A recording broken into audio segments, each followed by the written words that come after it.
It's a pity and it's unfortunate that it has to blow up to the degree that George Floyd's case did to even, receive attention in a speedy, time.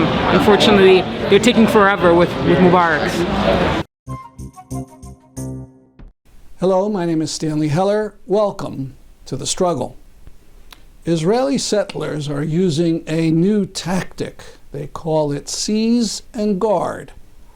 They drive some vehicles onto Palestinian private land, set up camp, bring in some farm animals like sheep and goats, and then start them grazing. When the Palestinian shepherds object, the settlers drive them off, and then they claim the land. Rabbi Ascherman of the group Torah Tzedek, which means Torah Justice, has been working with the Palestinian shepherds for some years, trying to resist and trying to get the Israeli police to do their job with little effect. This happened to the rabbi on April 8th in a field north of Ramallah. היי! וואו, עצור! מה אתם עושים? בלי אלימות! וואו! עצור! לא להרביץ! בלי אלימות! בלי אלימות! לא להרביץ!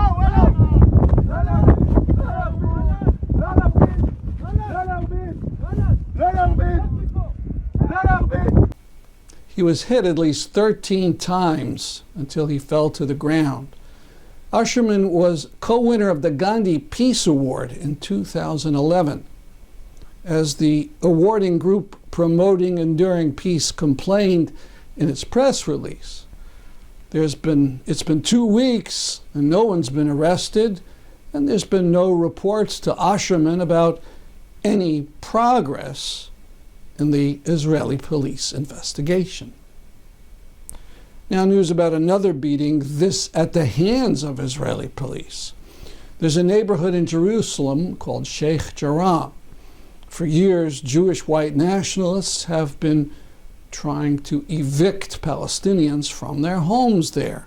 There are regular protest demonstrations. In this one, Ofer Kasif was attacked. You'll see a cop push him and then grab him and punch him on the head.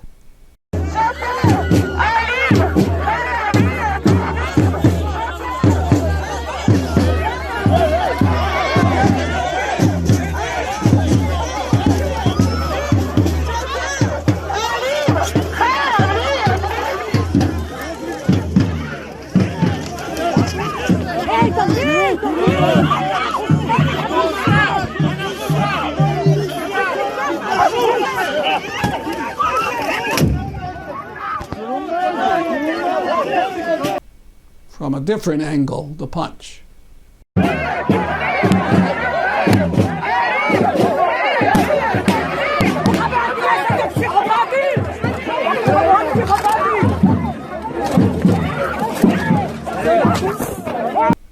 Ofer Kasif is a member of the Israeli parliament. He's a Jewish Anti-Zionist. He told a Haaretz reporter, "I object to the ideology and practice of Zionism. It's a racist ideology and practice which espouses Jewish supremacy." Those beatings were weeks ago, but as we record on April 23rd, Jewish white nationalists have been attacking Palestinians in Jerusalem for days. They call for their gangs to bring weapons. One of them tweeted, "Burning Arabs today. Molotov cocktails are already in the trunk. The way I see it, an Arab dies today." Here they gather and chant, "Death to the Arabs." The racists came to Damascus Gate and were met by Palestinians and non-racist Jewish allies. Police arrested dozens, shot skunk water and sponge-tip bullets, mostly at Palestinians. According to the Israeli newspaper Haaretz, 105 Palestinians were injured. none of the Jewish white nationalists were injured. It was the most violent night in apartheid Jerusalem in 6 years. Luckily, there were no reports of Palestinians shot with live fire. That brings us to the news about the now over 15-member coalition No Rugers to Israel campaign. They have this picture by artist Mark Nelson, which they made into a meme, which they hope you will share. Go to their website, norugerstoisrael.org. We've talked about the panel on courageous Palestinian and Jewish women online Saturday, April 24th at 3:45 Eastern. We understand it will be live streamed. Go to thestruggle.org Saturday morning for the link. Now to the April 16th rally against police violence that took place at the Capitol building in Hartford, Connecticut.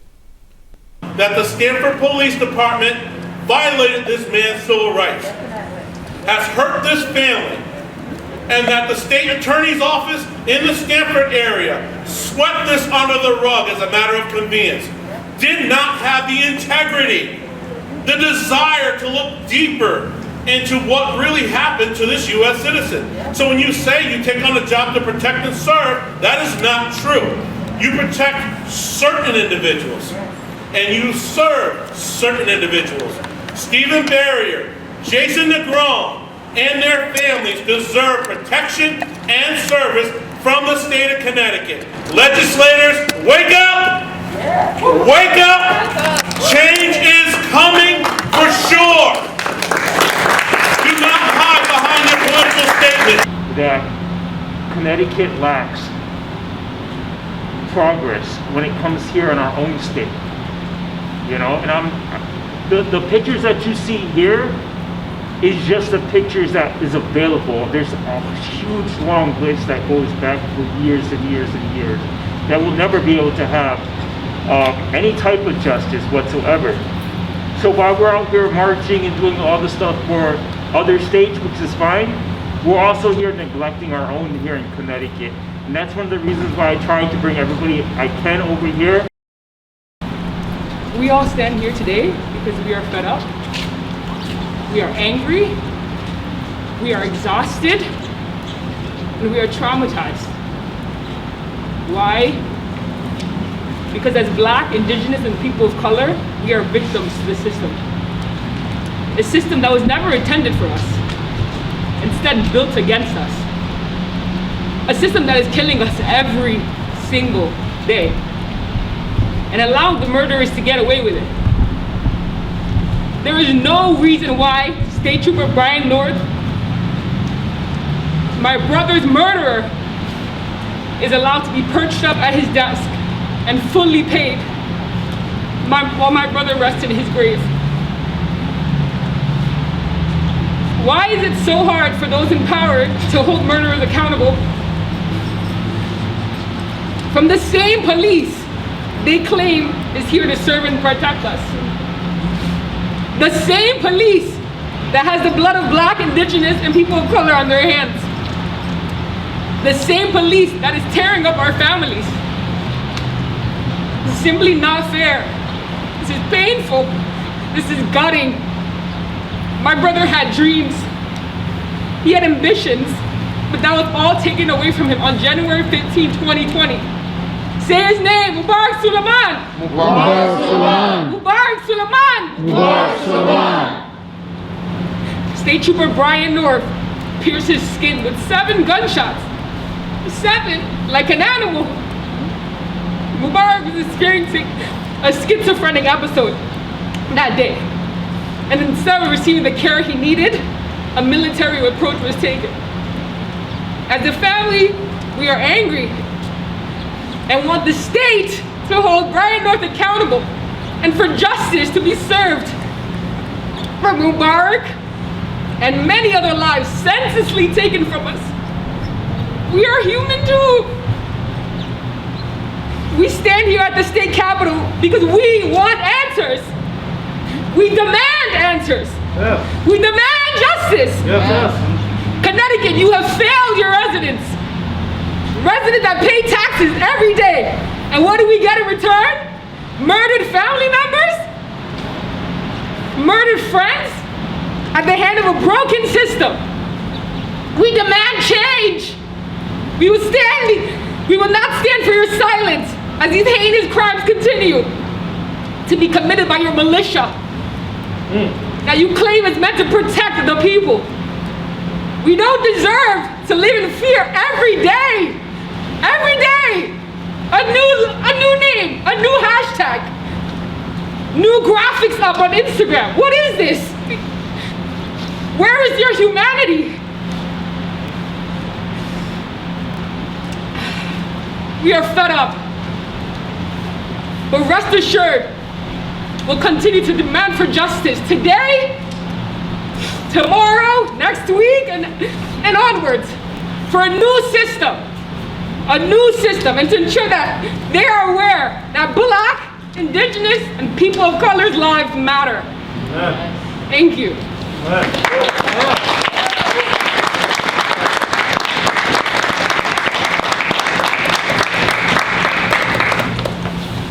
One of the last times that I was here, I was fighting for climate activism instead of this. I used to talk to Mubarak about it all the time, and one of the things that he always said to me is that I always had to fight for what I believed in, and I never thought that I would be fighting for him only a couple years later. These legislators, the people that stand in this building right now, the media themselves, and the police are not here to serve us or to protect us. They are only people who are funded by money, oil, and big pharma and different things. We need to change the system of this government before more people die. Today it is Adam Toledo. Who is it going to be tomorrow? It's already been too many of our families. Too many. I lost a friend. People lost mothers, fathers, daughters, sons, brothers. This is not okay. This is a genocide happening on our soil currently. Ned Lamont and so many others are silent while people are dropping dead in our streets. That's right. The police were created from slave patrol, day and night watches that were notoriously corrupt. Nobody can stand here today and say that that has not only evolved itself to become modernized, to hide that oppression so well that everyone is complacent. That is what these legislators are doing. The second that we don't have 3,000 people standing outside, they try and hide the cases, like they did with Stephen Berrier's case. Not even a report. And for hundreds of others, Malik Jones, 1997, 24 years later, he has no justice. These legislators need to be voted out. We cannot still stand here protesting. We can't. While people die, we have to yell on the streets. We cannot keep doing this anymore, and these are no longer asks. We cannot let more people die. Thank you.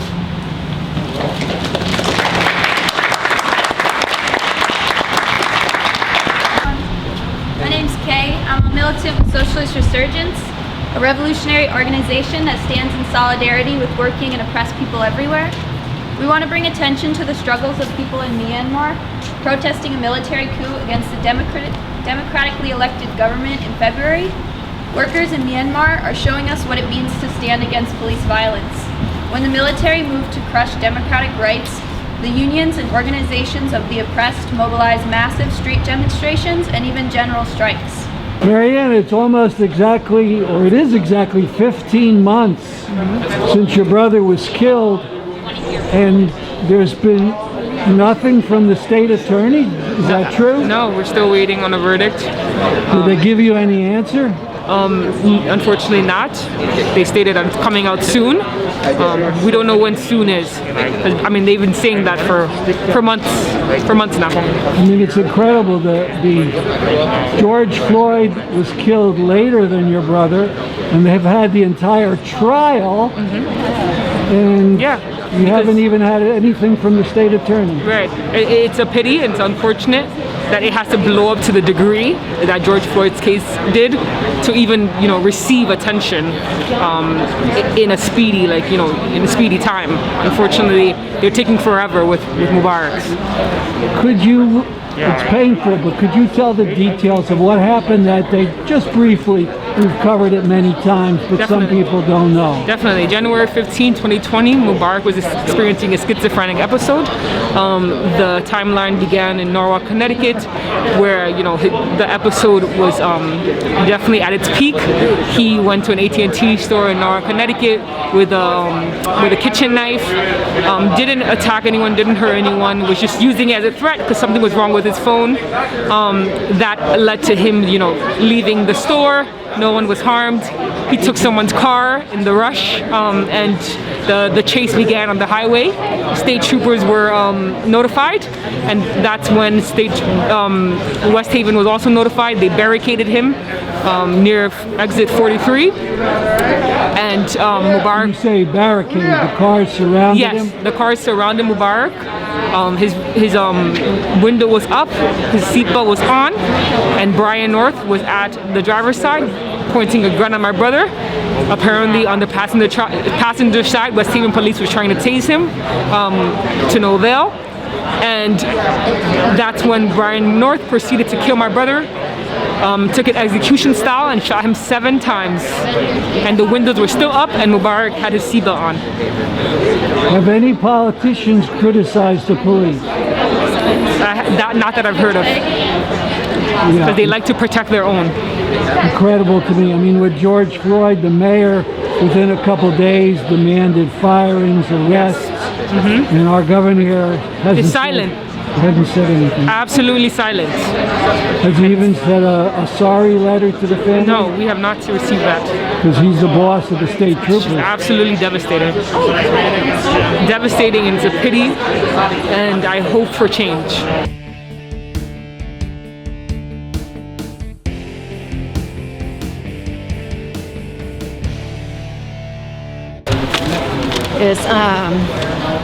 I'm Valerie Jado. I'm the mother of Stephen Barrier.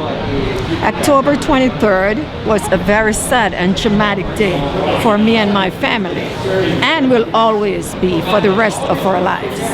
Instead of celebrating Stephen's 23rd birthday, I was notified that my son had died in police custody.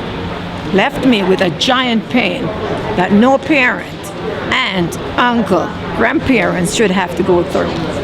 My son did not have to die.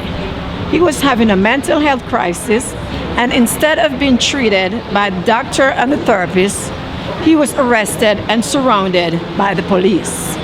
I told them that my son needs psychiatric help, but the police handcuffed my son and dragged him down a steep hill in the pouring rain. He was put in the back of the police car to die on a jail, and the jail surrounded in a jail surrounded by untrained and uncaring people. They laughed at him and they mocked while he died, laying in front of them. Well, they claim he had a heart attack. Yes.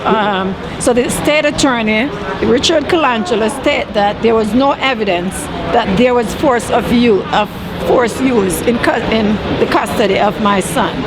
It was a simple natural cause. If my son was going to die from a natural cause, why didn't he die at home? Right? The mistreatment of the police have to stop. In honor of my son Stephen and everyone who the police had harmed in this humane way, we need to find a better way. This is why I'm bringing a lawsuit.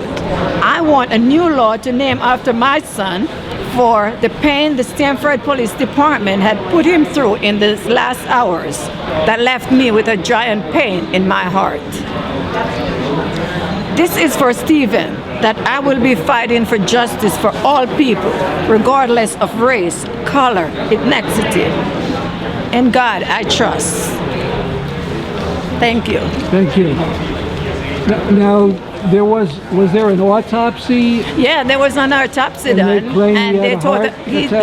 they said that he had a heart attack, osteoclorotic, coronary, some heart attack, but it was a natural cause. And I said, my son died of a natural cause?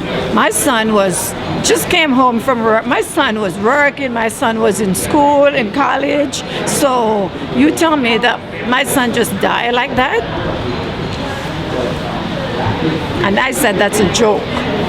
That was a joke. So this is why no police were charged with anything. Nope, it never happened. And you're filing a lawsuit? Yes. And were you involved in that demonstration when people got arrested in Stanford? Yes. What happened there? Actually, I just, we were in front, and I just, was walking, and I hear the screaming and the ambulance and everything, because I was ahead of the crowd. And I just see them handcuffing the protesters, throwing them against a car. So I lay down on the ground, because I said, I don't want to get hit. So I lay in the ground, and they all lined up in front of me, asking me, do you need help? Do you want to go to the hospital? I said, why didn't you take my son to the hospital? You should have asked my son. I don't need help. That night when my son was arrested, he should have taken to the hospital, a hospital that they pass and take him all the way down to the jailhouse. In New Haven, 2 days later, hundreds marched and listened to several speakers about police violence. This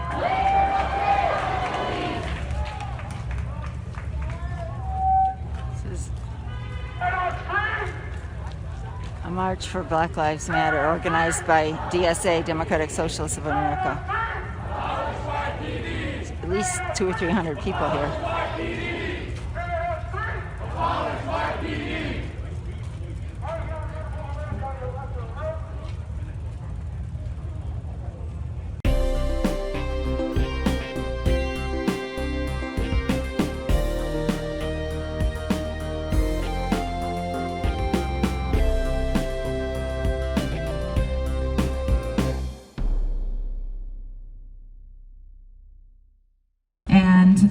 What we hear every single day is that the fear of police gets in the way of people accessing the care and support that they need. When we hold groups with sex workers to hear about what their needs are to feel safe and what we can do to end violence against sex workers, what we hear overwhelmingly is that the police, who are theoretically supposed to be keeping people safe, are actually some of the people that perpetuate the most violence against sex workers. We hear stories from people all the time about getting harassed by the police and getting assaulted by the police, but most people are afraid to come forward because they know that the police hold so much power. They are afraid of retribution. So many of these people are out on the streets all day, and they know that the police can make up any number of excuses to try to arrest them rally. Or to try to take away their harm reduction supplies. Black Lives Matter rally in New Haven. It's rare that people are This is a speaker willing to come from forward, but Sex last Workers year, and Allies 2 Network. women did come forward to report being raped multiple times by a New Haven police officer. And he initially denied it and lied. He said that he was meeting up with those women to try to get them to be informants for the police department, even though there's literally not even like a process for doing that. And eventually he did admit to having sex with those women. And of course he tried to say that they consented to it, but how can somebody consent? Oops. How can somebody consent to sex with a police officer under the threat of coercion and with knowing the power that they have against them? I am tired of watching snuff films and replaying them over and over again, wondering what could have been done differently. Tired of it. Talk about it. I am tired. of watching black and brown people be killed, slaughtered like animals.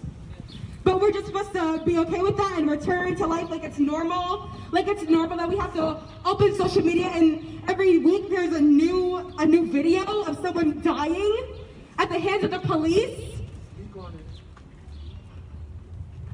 The police have never been on our side.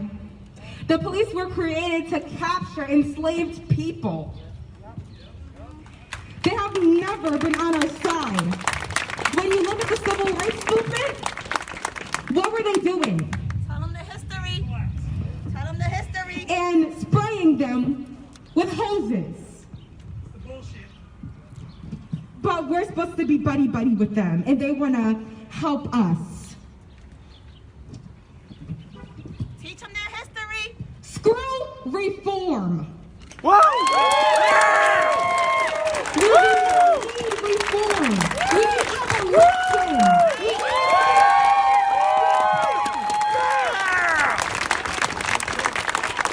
We need to divert that money that we put into keeping us safe and put them into the education system. Put that into extracurriculars, affordable housing.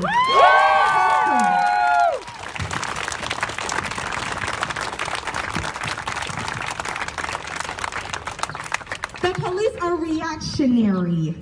They do not prevent crime. If we put money into extracurriculars, healthcare, affordable, like jobs, there would be a tremendous decline in crime.